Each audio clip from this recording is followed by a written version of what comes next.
Hello everyone, welcome to English Shorthand classes. Exercise 5.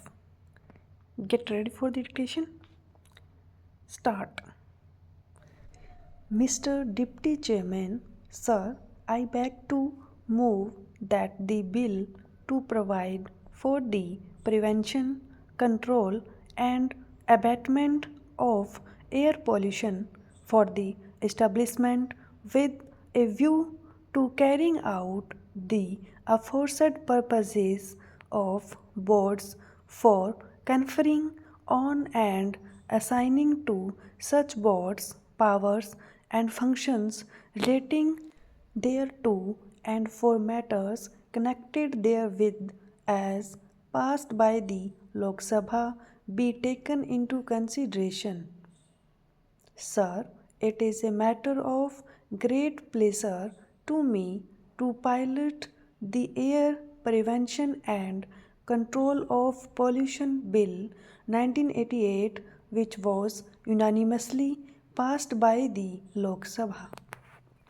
I am sure all the members will agree with me that the problem of air pollution in the country, though not so serious as that of water pollution, should not be neglected, as some of our cities like Delhi, Calcutta, Bombay, Kanpur, etc. are already feeling its effects. It has therefore become necessary to bring in legislation to control air pollution, as prevention is always better and cheaper than cure, and this is especially so in environmental pollution control matters. Before bringing in this legislation, an exercise was made in my ministry to see whether the existing legislation could be suitably modified to deal with this problem.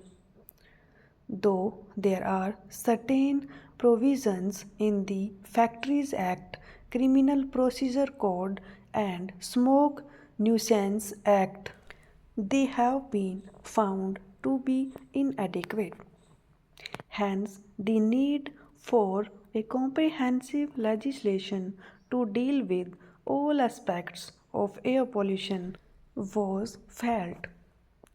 An expert committee appointed for the purpose recommended a central act and suggested a draft bill also.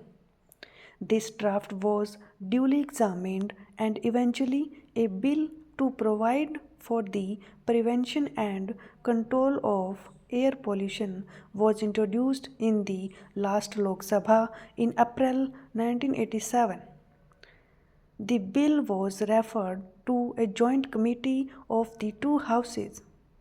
The committee considered the bill in detail and presented its report to the Lok Sabha on the 18th May 1988. The bill, however, could not be taken into account for unforeseen circumstances. All the recommendations of the Joint Committee of the Houses have been incorporated in the present bill. In the UN Conference on Human Environment in 1987, in which India also participated, decisions were made to take appropriate steps for the preservation of natural resources of the earth, which included control of air pollution. Stop.